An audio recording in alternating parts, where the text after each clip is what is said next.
నమస్తే, welcome to people TV news bulletin. ముందుగా headlines చూద్దాం. అమృత్ స్టేషన్ పథకం కింద వరంగల్ రైల్వే స్టేషన్ కు 25 కోట్ల 41 లక్షలతో అభివృద్ధి పనులు. మొగులపల్లి మండల భారత రాష్ట్ర సమితి ముఖ్య నాయకులతో సమావేశం. శ్రీకాళహస్తీశ్వర స్వామి వారి దేవస్థానంని ప్రతిష్ట దిగజార్చే విధంగా అసత్య ఆరోపణలు. ఇంటి స్థలాలు ఇండ్లు ఇవ్వాలని మహిళలు తిరుపతి కలెక్టర్ కార్యాలయం వద్ద బైఠాయింపు. ప్రణాళికలకు మెరుగైన సౌకర్యాలు కల్పించేందుకు అమృత్ స్టేషన్ పథకం కింద 25 కోట్ల 41 లక్షలతో వరంగల్ రైల్వే స్టేషన్ అభివృద్ధి చేసేందుకు ప్రధాని మంత్రి నరేంద్ర మోదీ వర్చువల్ గా ఈ పనులను ప్రారంభించారు. వరంగల్ రైల్వే స్టేషన్ ను మరింత ఆధునీకరించనున్నారు. కాకతీయుల కోటలో మనకు దర్శనమిచ్చే ఎలిఫెంట్ గ్రానైట్లను ఉపయోగించి చెక్కని ఎనుగుల గుర్తులను వరంగల్ రైల్వే స్టేషన్ ముందుగా భాగం నుంచి ఎలివేషన్ వచ్చేలా నిర్మించనున్నారు. దేశవ్యాప్తంగా 554, తెలంగాణ రాష్ట్రంలో 15 రైల్వే స్టేషన్లు ఆధునీకరించనున్నారు. ఇందులో వరంగల్ రైల్వే స్టేషన్ కూడా ఉండడం వరంగల్ ప్రజలు అదృష్టంగా భావిస్తున్నారు. గతంలో వరంగల్ రైల్వే స్టేషన్ లో 4 ప్లాట్ఫామ్లు, 2 ఫుట్ ఓవర్లు, బ్రిడ్జ్లు ఉండగా ప్రయాణికులు రద్దీకి అవి సరిపోవడం లేనందున అమృత్ స్టేషన్ పథకం కింద 12 కిలోమీటర్ల వెడల్పుతో ఫుట్ ఓవర్ బ్రిడ్జ్ ని నిర్మించేందుకు ఏర్పాటు చేస్తున్నారు. దీనికి అనుసంధానంగా 3 ప్లాట్ఫామ్లలో 3 ఎస్కలేటర్లు, 3 లిఫ్టులు అమర్చనున్నారు. స్టేషన్ లో ఫ్లోరింగ్లు పనులు కూడా తీర్చిదిద్దనున్నారు. వర్షాకాలం సమయంలో వరద నీరు నిల్వ ఉండకుండా వెళ్లేందుకు డ్రైనేజ్ నిర్మించనున్నారు. ప్రయాణికులకు స్వచ్ఛమైన నీరు అందుబాటులో ఉండేలా కొత్త వాటర్ బ్యాంకులను నిర్మించనున్నారు. ఇలా అంతర్జాతీయ ప్రణాళికలతో వరంగల్ రైల్వే స్టేషన్ మరింత ఆధునీకరించనున్నారు. నమస్కారం. ఈరోజు అమృత్ భారత్ స్టేషన్ ఆధ్వర్యంలో మరి ఈరోజు పలు ప్రాంతాలలో ఆధునీకరణ చేసి మరి ఈరోజు దేశవ్యాప్తంగా మరి కార్యక్రమాలు కూడా జరుగుతున్నాయి. ముఖ్యంగా మన వరంగల్లో జరగడం చాలా సంతోషం. మీరు చూసిండ్రు గతంలో మన రైల్వే స్టేషన్ ఏ విధంగా ఉండే, మరి ఈ తక్కువ టైంలో దాదాపు 8-9 సంవత్సరాల కాలం నుండి ఏ విధంగా డెవలప్ అయిందో మీ అందరికీ కూడా తెలుసు. మరి ఈరోజు వరంగల్ అంటే ఒక చరిత్ర గల మన స్టేషన్. మరి కాబట్టి ఇంత మంచిగా మీరు చూడండి. మెయిన్ ఎంట్రన్స్ పోతే రూపురేఖలే మొత్తం చేంజ్ అయిపోయింది. దీనికి ముఖ్యంగా గౌరవనీయులు మోడీ గారి సహాయము, అదే కాక మరి కేంద్రంలో ఒప్పించడం కోసం కూడా రాష్ట్రం నుండి కూడా మంత్రివర్యులను తీసుకొని కేంద్రంలో ఒప్పించి మరి అభివృద్ధి కార్యక్రమాలు మామూలుగా కాదు. దాదాపు ఈ రైల్వే ట్రాక్ మీద దాదాపు ఆర్ఓబిలే గాని ఆర్యూబే గాని దాదాపు ఈ రోజు 3 ప్రారంభం అవుతున్నాయి.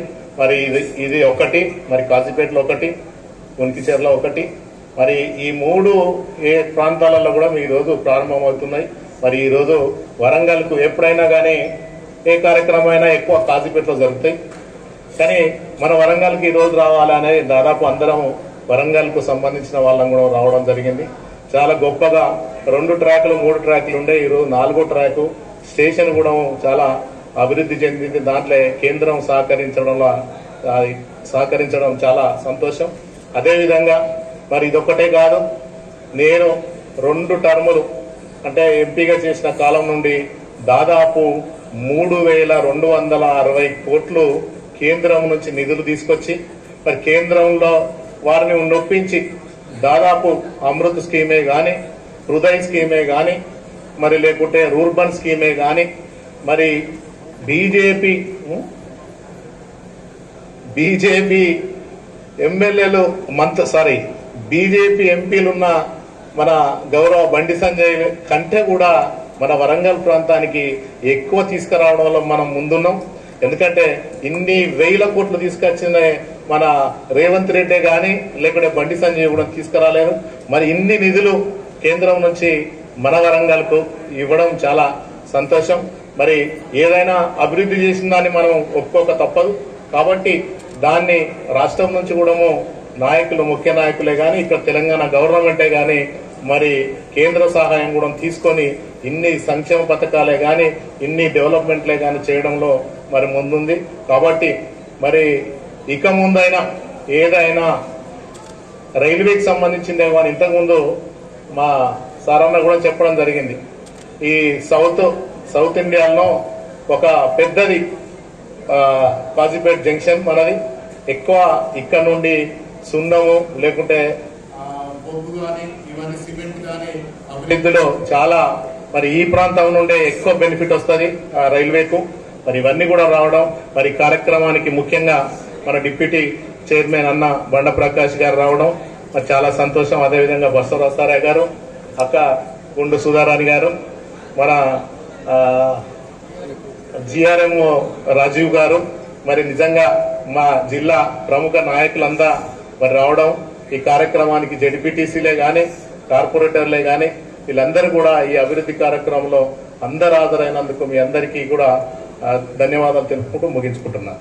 శ్రీకాళహస్తీశ్వర స్వామి వారి దేవస్థానం ప్రతిష్ట దిగజార్చే విధంగా అసత్య ఆరోపణలు చేయొద్దని టీడీపీ నియోజకవర్గ ఇన్ఛార్జ్ బొజ్జల సుధీర్ రెడ్డికి శ్రీకాళహస్తీశ్వర స్వామి వారి దేవస్థానం ధర్మకర్తల మండలి అధ్యక్షులు శ్రీకాళహస్తీశ్వర స్వామి వారి దేవస్థానం ధర్మకర్తల మండలి అధ్యక్షులు అంజూరు తారక శ్రీనివాసులు హితవు చెప్పారు.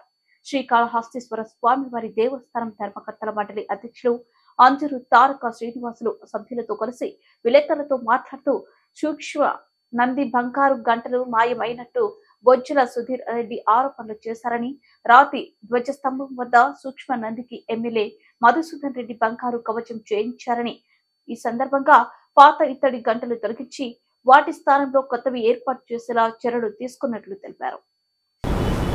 ఓం నమ శివాయ. శ్రీకాళహస్తి పాత్రికేయ మిత్రులు, ప్రింట్ అండ్ ఎలక్ట్రానిక్ మీడియా మిత్రులందరికీ కూడా హృదయపూర్వకంగా నమస్కారాలు తెలియజేసుకుంటూ, ఈరోజు ప్రెస్ మీట్ ముఖ్య సారాంశం ఏంటంటే 2 రోజుల క్రితం శ్రీకాళహస్తి తెలుగుదేశం పార్టీ ఇన్ఛార్జ్ బొజ్జల సుధీర్ రెడ్డి గారు ప్రెస్ మీట్ కేవలం దేవాలయానికి సంబంధించిన అంశాల మీదే ప్రత్యేకంగా ఊరందూరులో ఏర్పాటు చేశారు. నిన్న కొంత మాఘ పౌర్ణమి కాబట్టి ఆ యొక్క ఏటి ఉత్సవంలో బిజీగా ఉన్న కారణంగా నిన్న మాట్లాడలేకపోయినాం. ఈరోజు తెలియజేస్తున్నాం వాటి వివరాలన్నింటినీ కూడా. ఈ మీడియా ముఖంగా ఆయన తెలియజేసిన ప్రతి అంశానికి కూడా చేసుకుంటూ వస్తున్నాం. ఒకటి,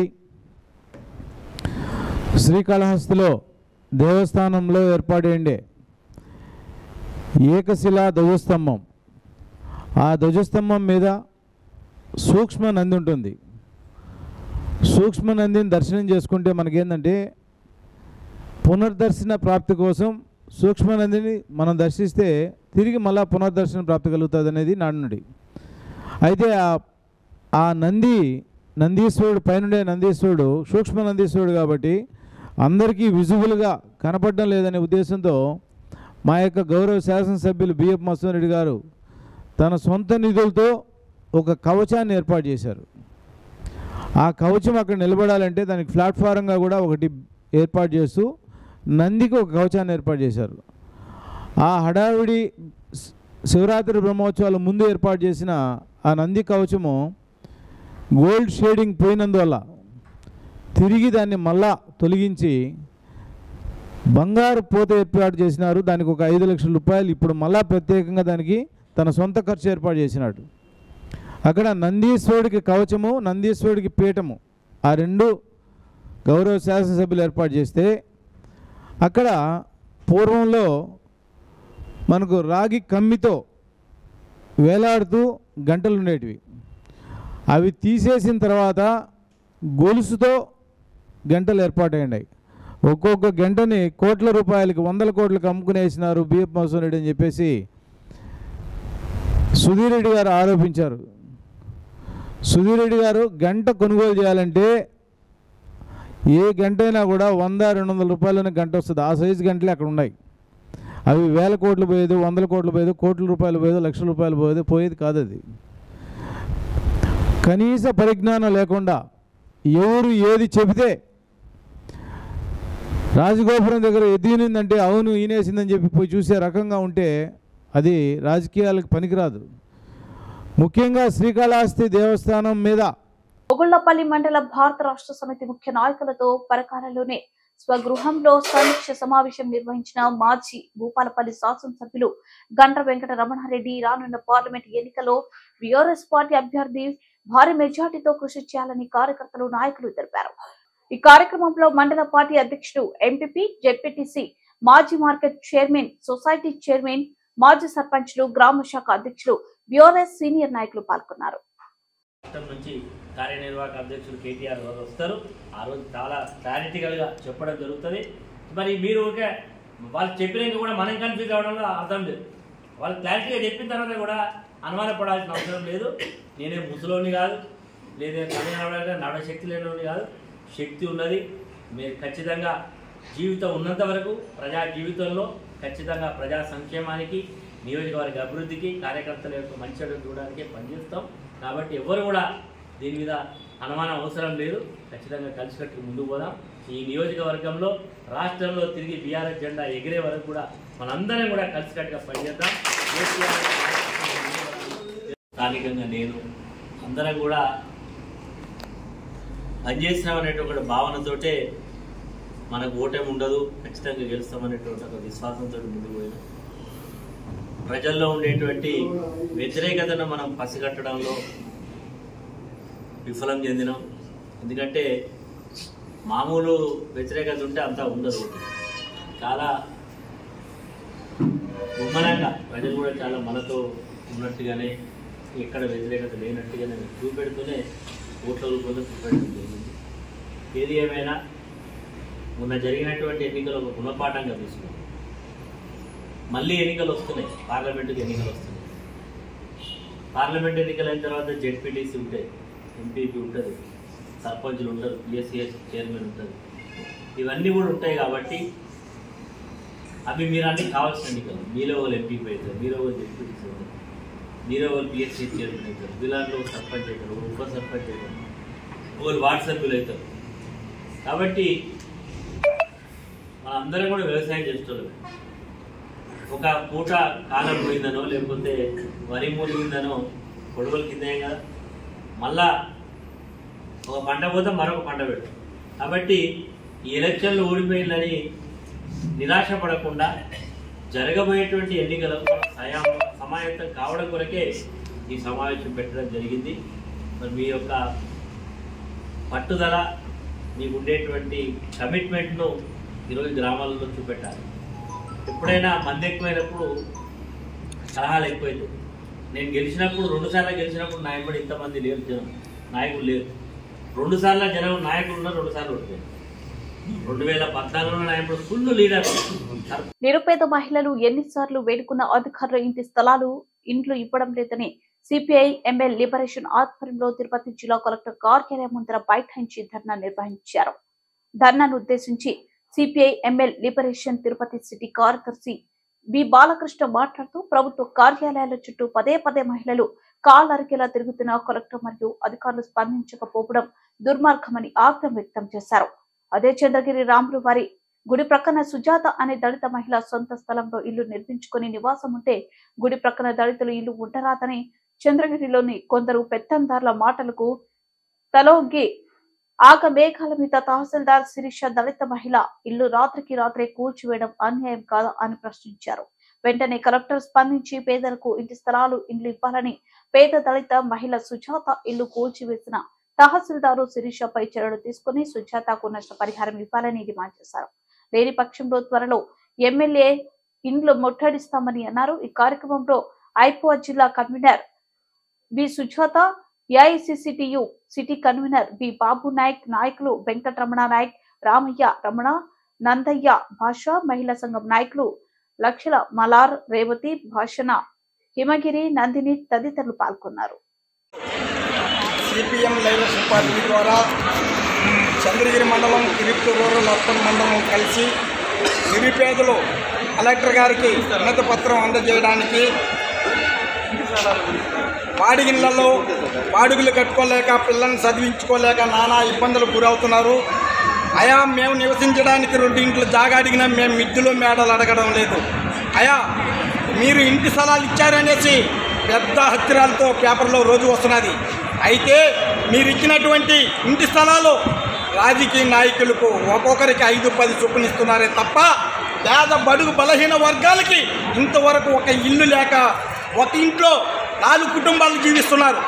అయ్యా ఇప్పటికే కలెక్టర్ గారికి వినతి పత్రం అందజేశాం, ఆర్డీఓ గారికి ఇచ్చాం, ఎంఆర్ఓ గారికి ఇచ్చాం, అయినా ఇంతవరకు ఎలాంటి స్పందన లేదు. ఇదే లాస్ట్ సారి. ఇంకొకసారి వచ్చి ఎమ్మెల్యే దృష్టికి తీసుకెళ్ళి ఎక్కడైతే ప్రభుత్వ భూమి ఉందో ఆ ప్రభుత్వ భూమిని ఆక్రమించుకొని ఈ పేదలకు పంచి పెడతామని కూడా సిపిఎం లిబరేషన్ పార్టీ ద్వారా మేము ఖండిస్తున్నాం. అయ్యా మేము ఉండవాళ్ళం కాదు, నిరుపేదలము. ఇప్పుడున్నటువంటి పరిస్థితుల్లో సాలిని జీతాలతో ఆకాశాన్ని అంటున్నాయి ధరలు.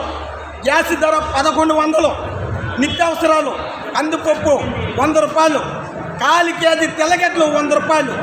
వీటిని కొనుక్కోలేక పిల్లల్ని చదివించుకోలేక బాడుగులు కట్టుకోలేక నానా ఇబ్బందులకు గురవుతుంటే ఈ రాష్ట్ర ప్రభుత్వం కేంద్ర ప్రభుత్వం ఇచ్చినటువంటి హామీలు ఇంతవరకు పేదలకు నెరవేర్చిన పాపాన పోలేదు. కాబట్టి వెంటనే ప్రభుత్వం దిగొచ్చి ఈ పేద బడుగు బలహీన వర్గాలకి గుర్తించి అర్హులైన పేదలకి ఇంటి స్థలాలు ఇవ్వకపోతే రేపు కలెక్టర్ కార్యాలయాన్ని ముట్టడిస్తామని కూడా సిపిఎం లిబరేషన్ పార్టీ ద్వారా విన్నవించుకుంటున్నాం. బులెటిన్లో short break. Welcome back. Bulletin ముగించే ముందు హెడ్లైన్స్ మరోసారి. ఇవి బులెటిన్ డీటెయిల్స్. మరో బులెటిన్ మళ్ళీ కలుద్దాం. Stay with us. Amrit station పథకం కింద వరంగల్ రైల్వే స్టేషన్ కు 25,41 లక్షలతో అభివృద్ధి పనులు. మొగులపల్లి మండల భారత రాష్ట్ర సమితి ముఖ్య నాయకులతో సమావేశం. శ్రీకాళహస్తీశ్వర స్వామి వారి దేవస్థానంని ప్రతిష్ట దిగజార్చే విధంగా అసత్య ఆరోపణలు. ఇంటి స్థలాలు ఇండ్లు ఇవ్వాలని మహిళలు తిరుపతి కలెక్టర్ కార్యాలయం వద్ద బైఠాయింపు.